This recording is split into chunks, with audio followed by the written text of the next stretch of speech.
Install Android 10 on Galaxy Note Pro 12.2 via LineageOS 17.1. Please check the description for important notes and all the download links.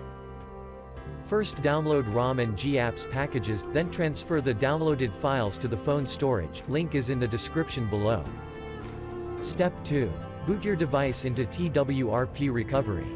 Once in TWRP, click on Wipe, Advanced Wipe, and select the check boxes, as shown in the image, excluding internal storage. Step 4. Swipe the button to wipe the device. Step 5. Go back to the recovery main screen, and tap on the Install button. Step 6. Navigate to the storage, and select the ROM zip file. Step 7. Finally, swipe the button on the screen, to install ROM file. Step 8. Flash the GApps zip package, in the same manner.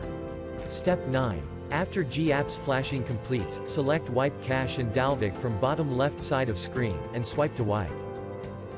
Step 10. When the flashing process is complete, hit Reboot System. That's it, you have successfully installed the ROM on your device.